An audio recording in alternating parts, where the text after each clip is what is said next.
낙원은 상실될 수밖에 없다. 본래부터 상실되게 되어 있다. 그것은 피할 수 없다. 그리고 물론 오직 인간만이 그것을 잃어버릴 수 있다. 그것은 인간의 희열이자 고뇌이며 특권인 동시에 자유인 것이다. 사르트르가 인간은 자유라는 형벌을 받았다고 말한 것은 옳다.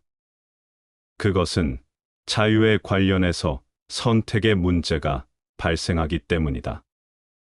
자연적으로 존재하느냐 아니면 인위적으로 존재하느냐의 선택. 자유가 없다면 선택도 없다. 동물들은 지금껏 낙원에 살고 있다. 동물들은 절대 그것을 잃을 수 없다. 낙원은 오직 되찾음으로써 존재한다. 자연성의 아름다움과 신비는 그대가 집에 돌아올 때 비로소 드러난다. 그대가 자연성을 거슬러 갈 때, 그대 자신으로부터 멀어져 갈 때, 그 어느 순간 비로소 귀로의 여행은 시작된다. 그대가 자연성에 목마르게 될 때, 그것의 부재로 인해 죽어갈 때, 그대는 돌아오기 시작한다. 먼저 이해해야 할 것은 인간은 선택할 수 있다는 것이다. 인간은 존재계에서 선택할 수 있는 유일한 동물이다. 본연적이지 않은 것을 할 수 있고, 해서는 안 될 것을 할 수 있고, 자기 자신과 신을 거역할 수 있고, 자기 자신과 자신의 온갖 축복을 망가뜨릴 수 있는, 지옥을 창조할 수 있는 유일한 동물이다. 지옥을 창조함으로써 대비를 창조했다. 그리고 나서야 인간은 천국을 볼 수 있다. 오직 대비를 통해서만 알 가망이 있는 것이다. 그러니 기억하라. 인간은 자연적으로 살 수도 있고 인위적으로 살 수도 있는 두 가지 길이 있음을. 인간은 자연스럽게 살 수 있다. 행위자가 되지 않고 살 수 있다. 그것이 도인들이 말하는 무의, 즉 함이 없는 함이다. 자연성이란 그대에게 아무것도 하지 말라는 뜻이 아니다. 그것은 이미 일어나고 있다는 것이다. 강물이 흐른다. 무엇을 위해서가 아니다. 나무가 자란다. 그들은 그것을 걱정할 필요가 없다. 자라기 위해 무슨 지도를 받아야 할 필요가 없다. 나무들은 꽃을 활짝 피워낸다. 그들은 무슨 색깔로 필까, 무슨 모양으로 필까 계획할 필요가 없다. 그것은 모두 자연 발생적이다. 나무는 아무런 걱정 없이, 아무런 생각 없이, 아무 계획 없이, 어떤 청사진도 없이 수천 송이의 꽃을 피운다. 그저 피워낼 뿐이다. 마치 불이 뜨겁듯이 나무는 자란다. 그것은 자연스럽다. 그것은 바로 사물의 본성이다. 이 일체가 순전히 자연 발생적이다. 아이는 엄마의 자궁에서 자랄 때 아무것도 하지 않는다. 그는 무의 속에 있다. 그렇다고 아무 일도 안 일어나는 게 아니다. 실제로는 인생에서 다시는 그만큼 일어나지 못할 어마어마한 일들이 일어나고 있는 것이다. 아이는 오로지 하나의 세포로서 임신되었는데, 그 다음 일이 벌어지기 시작한다. 일이 폭발하기 시작한다. 거기엔 아무도 없다. 이것을 이해하면 붓다를 이해한다. 그대가 전혀 염려하지 않아도 상황은 일어날 수 있다는 것이다. 상황은 이미 일어나고 있다. 비록 그대가 행위자가 될 때라도 오직 표면상에서만 행위자가 될 뿐, 내면 깊숙이에서 상황은 저절로 계속 일어나고 있다. 잠들어 있을 때 그대는 숨 쉬려고 노력하는가? 그것은 자연 발생적이다. 만일 사람이 숨을 일부러 쉬어야 한다면, 끊임없이 숨 쉬는 것을 자각해야 한다면 도대체 아무도 살 수 없을 것이다. 또한 그대는 음식을 먹는다. 그런 다음 그대는 까마득히 잊어버리지만 수만 가지 일들이 벌어지는 것이다. 음식은 소화되고 부서지고 깨뜨려지고 변화되고 화학적인 탈바꿈을 한다. 그것은 그대의 피가 되고 뼈가 되고 근육이 될 것이다. 피는 끊임없이 순환되면서 죽은 세포들을 전부 몸 밖으로 내보낸다. 그대가 아무 일 안 해도 얼마나 많은 일들이 안에서 일어나고 있는가. 행위는 표면에 머물러 있다. 인간은 인위적인 길로 표면적으로 살 수도 있지만 심층의 가장 중심에서는 항상 자연적이다. 그대의 인공물은 쉽게 층을 이루며 그대의 본성 위에 쌓이고 그 층들은 날마다 두터워진다. 더 많은 산염들, 더 많은 계획들, 더 많은 활동들, 더 많은 행위들로서 더욱더 행위자와 에고가 그리하여 껍질은 자라난다. 그것이 붙다가 삼사라라고 하는 세속, 즉 껍질이다. 행위자와 에고의 이 현상은 자연성의 상실이고 자연성을 거슬러가는 것이며 자연성으로부터 멀어지는 것이다. 어느 날 그대는 너무 멀리 가서 질식할 것 같다. 그대는 너무 멀리 가서 정신분열증이 생긴다. 그대의 테두리는 중심에서 따로 떨어져 버린다. 그 지점이 전환점이고 종교가 관련되는 지점, 그대가 출구를 찾기 시작하는 지점이며 나는 누구인가를 생각하게 되는 지점이다. 나는 어디에서 왔는가? 무엇이 나의 본 모습인가? 무엇이 나의 자연성인가? 나는 너무 멀리 와버렸고 이제 돌아가야 할 때다. 한 걸음만 더 가면 산산이 부서질 것 같고 작은 다리 하나만 남아있구나 하고 되돌아보게 되는 지점이다. 노이로제란 그 외에 다른 무엇이 아니다. 그래서 심리학 그 자체로는 노이로제를 치료할 수 없는 것이다. 심리학은 그것에 대한 그럴듯한 설명을 해줄 수는 있다.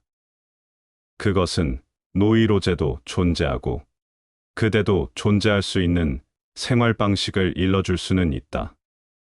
일종의 협력 관계를 가르쳐 줄 수 있다. 그렇지만 노이로제 자체를 소멸시킬 수는 없다. 오직 종교만이 그것을 소멸시킬 수 있다.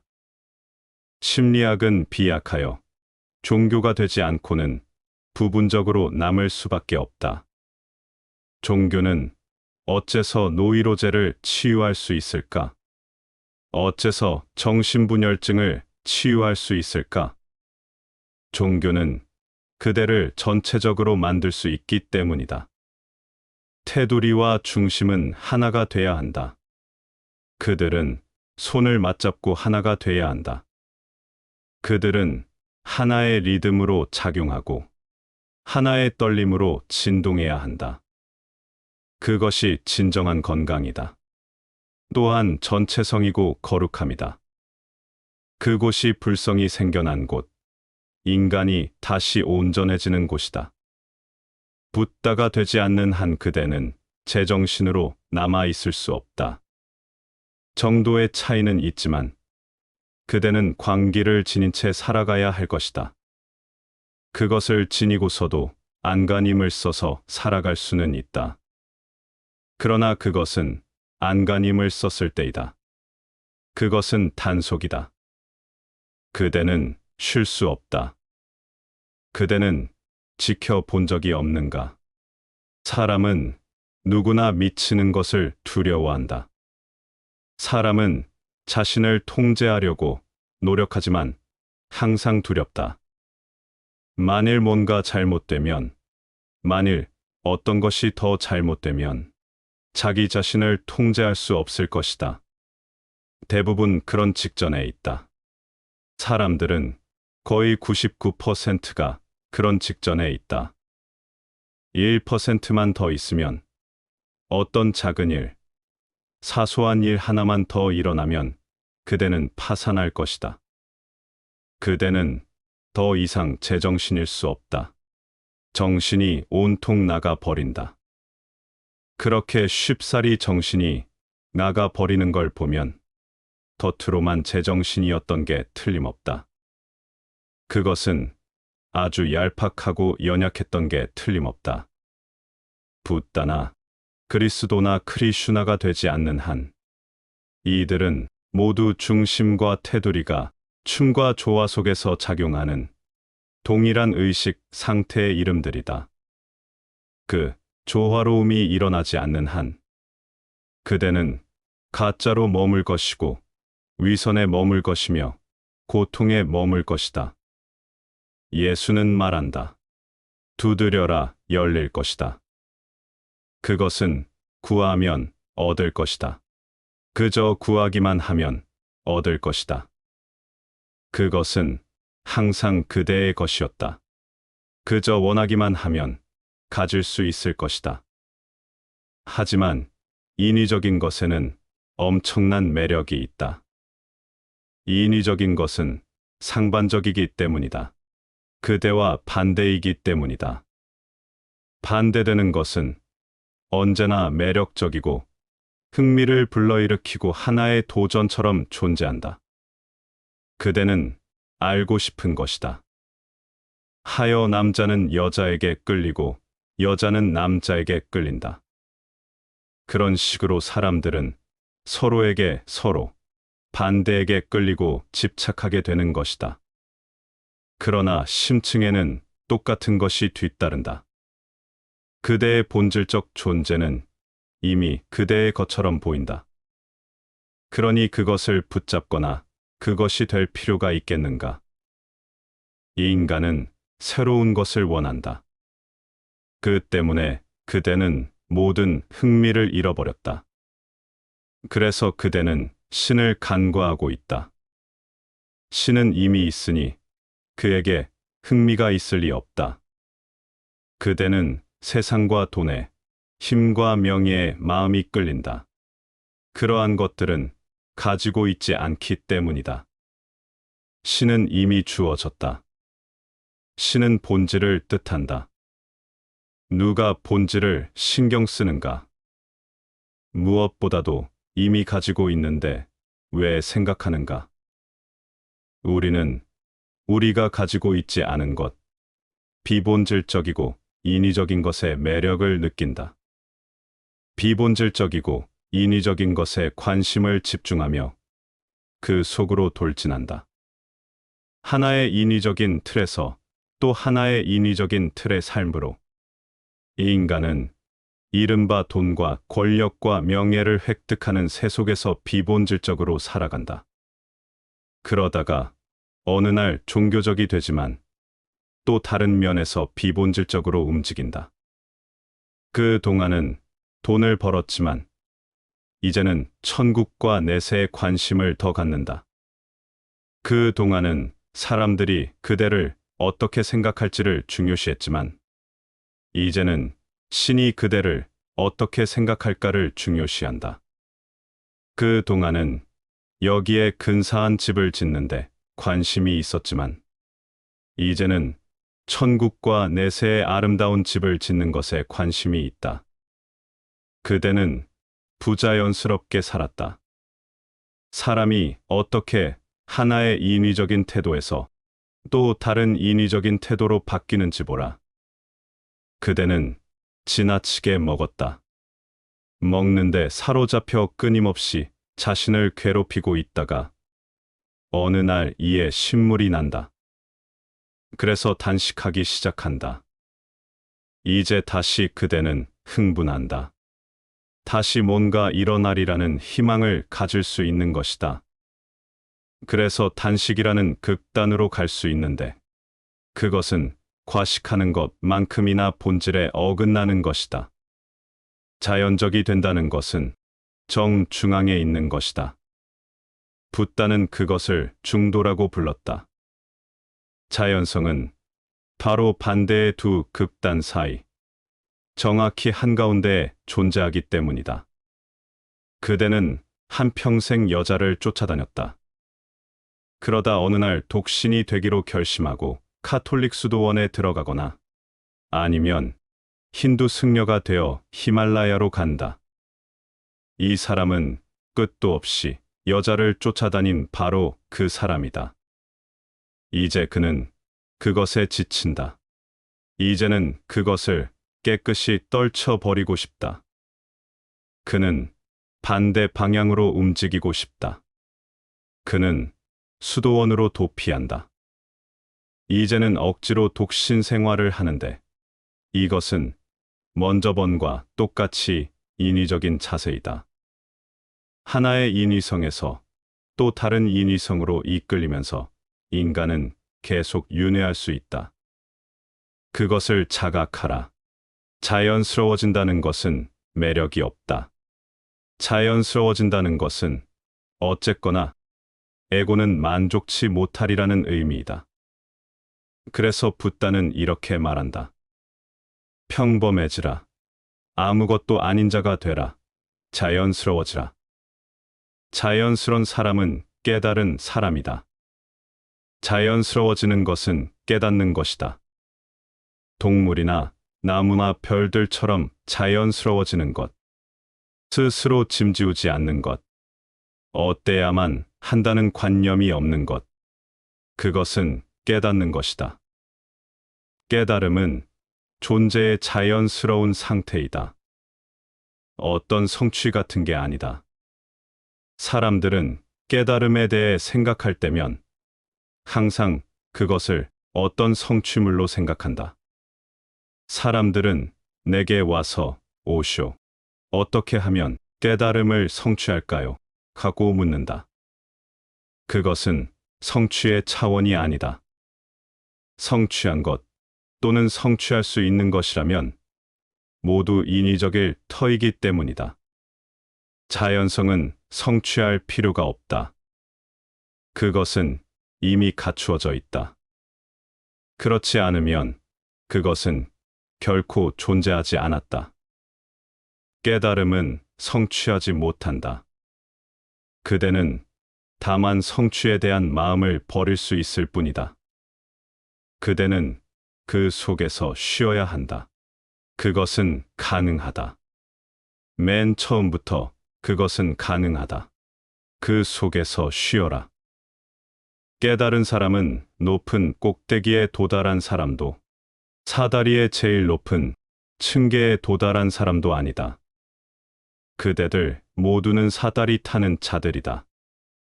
그것은 아마 시장 아니면 사원에 있을 것이다. 아무 차이가 없다. 그렇지만 그대는 사다리가 필요하다. 그대는 그대의 사다리들을 운반한다. 장소가 있으면 아무데고 사다리를 고정시키고 오르기 시작한다.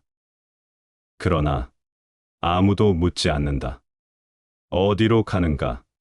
이 사다리는 도대체 어디로 그대를 끌고 가는가 하고 하나의 층계 위로 또 하나의 층계가 이어진다. 그대는 호기심이 왕성하다. 아마 거기에 뭔가 있을 거야 하며 한 걸음 더 내딛는다. 또 다른 층계가 기다리고 있으므로 그대는 호기심에 가득 차 움직이게 된다. 그런 식으로 사람들은 돈의 세계에서 움직인다. 그런 식으로 사람들은 정치 세계에서 움직인다.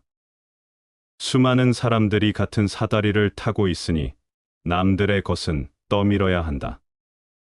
그들의 사다리를 밀어내고 그대를 위한 자리를, 그대를 위한 공간을 마련해야 한다. 그대는 공격적이고 난폭해져야 한다. 그렇게 숱한 사람들이 공격적으로 투쟁하고 있는데 그대가 어디로 가는지 누가 신경이나 쓰겠는가? 그리고 그렇게 많은 사람들이 흥미를 느끼고 있다면 특별한 것임에 틀림없다. 그런데 만일 그대가 지나치게 사색가가 된다면 경주를 놓칠 것이다. 그러니 생각할 틈이 없다. 과연 그 모든 것의 요지는 무엇인가? 하고 생각할 겨를이 없다. 사색가는 낙오자가 되니 생각해서는 안 된다. 이 인간은 그저 돌진하고 또 돌진해야만 한다. 그리고 사다리는 끝이 없다. 층계 위에 층계, 층계 위에 또 층계. 마음은 끝도 없이 새로운 층계들을 만들어낸다. 수도원에 가도 매일 반이다. 거기엔 영적인 위계제도가 있다. 그대는 위계제도 속에서 움직이기 시작한다. 그대는 굉장히 심각해진다. 똑같은 경쟁심이 뒤따른다. 이것은 바로 에고 게임이다. 에고는 오직 인위적인 것 속에서만 놀 수 있다. 사다리를 볼 때마다 깨어 있으라. 그대는 같은 덫에 걸려 있다. 깨달음이란 사다리, 최후의 층계가 아니다. 깨달음이란 사다리를 내려놓는 것이다. 영원히 사다리를 내려놓는 것이다. 다시는 사다리를 구하지 않고 자연스럽게 되는 것이다. 무엇이 된다는 것은 인위적이다. 존재함은 자연적이다. 따라서 그대는 그것을 이해해야 한다. 내가 자연스러워지라고 하는 것은 다만 이런 말이다. 무엇이 되는 걸 중단하라. 그리고 차분히 존재 속에 휴식하라. 그대는 이미 거기에 있다.